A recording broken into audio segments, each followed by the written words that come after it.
dan umi sekeluarga serta guru-guru diberi umur panjang dalam ketaatan serta sehat walafiat.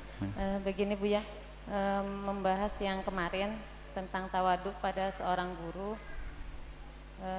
Kalau lebaran kan habis silaturahim ke orang tua kan ke guru-guru ya Bu ya. Nah pas pembahasan itu ada seseorang yang bingung. Dia yang mana? Ada seseorang yang bingung. Dia punya seorang guru, rumahnya dekat, dari rumahnya dia dekat, cuman kalau setiap silaturahim itu ada saja gunjingannya.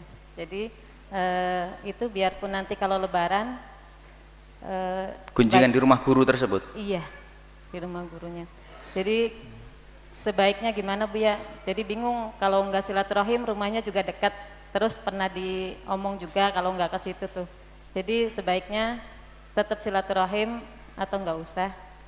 Terima kasih. Mohon doa Bu ya, anak kami ya semua anak-anak yang lain juga mau menghadapi ujian, mau menghadapi tes, semoga bisa lulus ujian dengan nilai yang baik, bisa lulus dan diterima di lembaga pendidikan yang akan dituju. Terima kasih, mohon maaf dan mohon doanya. Wassalamualaikum warahmatullahi wabarakatuh. Baik, kemudian masalah jika ada seorang ustadz kok di tempatnya tersebut digunakan untuk menggunjing, maka Anda tidak boleh menghadiri, termasuk tempat ini. Kalau di majelis kami kok berubah menjadi majelis gunjing, kalau tiba-tiba saya duduk ngomongin ustadz lain, orang lain, lebihnya Anda tinggalkan saya. Kalau Anda meninggalkan saya, Anda cinta kepada saya, biar saya tidak gunjing lagi. Sebab orang menggunjing itu karena ada orang lain ya. Maka masa mungkin kalau saya duduk dengan kucing lalu saya gunjing? Nggak mungkin. Gara-gara ada Anda maka saya menggunjing. Apalagi Anda sambil gini-gini. Oh, tambah semangat penggunjingnya ini. Maka haram menghadiri majelis untuk menggunjing siapapun dia. Dia pun katanya wali kutub tidak akan menggunjing. Tidak akan menggunjing, tidak akan ngomongin kejelekan orang. Siapapun dia, biarpun katanya wali kutub, tasbihnya panjangnya 2 kilo, imamahnya kemana-mana kalungan jedor. Ini ada orang aneh-aneh dalam beragama. Enggak ada. Gunjingan dosa besar. Gunjingan itu dosa besar, dan gunjingan itu masya Allah di mana-mana bisa.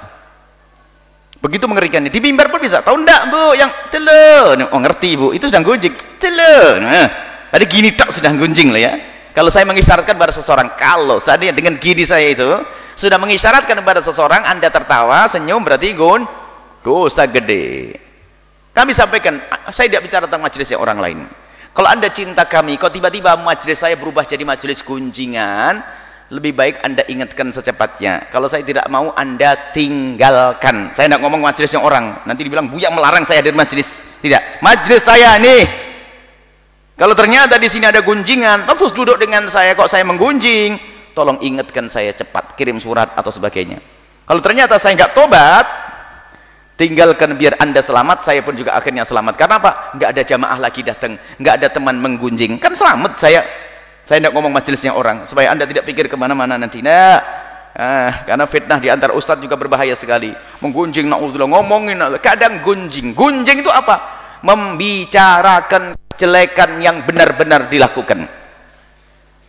Ada ustadz melakukan kesalahan misalnya. Kalau saya ngomongin di sini, itu gunjing. Kalau ustadz masih belum diduga melakukan kesalahan, fitnah lebih kejam dan jahat lagi. Kadang gunjingannya bukan gunjingan, tapi menjadi fitnah lagi. Oh, enggak tahu enggak Ustadz itu begini. Sampai urusan kerudung bajunya dibahas, mumpilnya dibahas, kendaraannya dibahas, ini naik mimbarnya dibahas, duduknya dibahas. Apalagi wah habis semuanya. Karena apa? Dia punya kitab gede 4 jilid namanya Kitabul Ghibah, kitab gunjingan. Jadi diamalkan semuanya itu. Oh, enggak ada. Kalau di majelis ini saya gunakan untuk menggunjing. Dan hati-hati, kalau Anda duduk dengan penggunjing, kalau Anda masih akrab-akrab dengan dia, Anda akan dimakan sendiri. Maka itu saya heran kadang-kadang, satu orang bercerita sudah terlanjur ke Procut, Buya di tempat itu sering digunakan untuk menggunjing.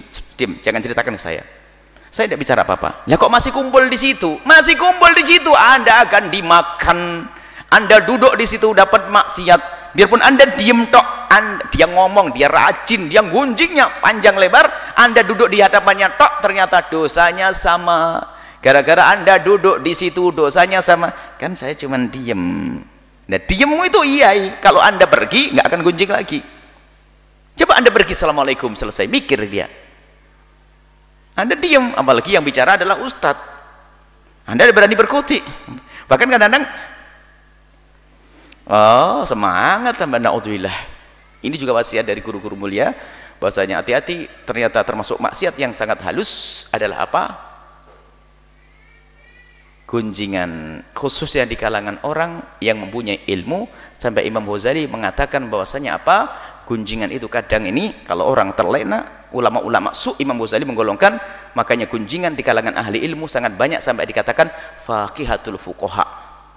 Faqihah itu adalah camilan buah-buahannya ahli fikih. Jadi habis bahas begitu langsung ganyang orang. Habis ilmu, katanya ilmu kenal kepada Allah, ilmu nangis, ganyang orang. Faqihatul fuqaha.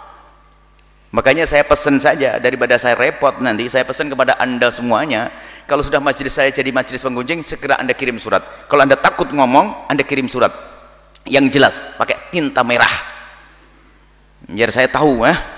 Tinta merah, assalamualaikum Buya, demi cinta saya kepada Buya, mohon maaf, saya kemarin hadir di majelis Buya, duduk di mana, di masjid sana atau di mana, kok Buya ngomongin orang begini begini. Oh, dapat hadiah itu nanti insya Allah.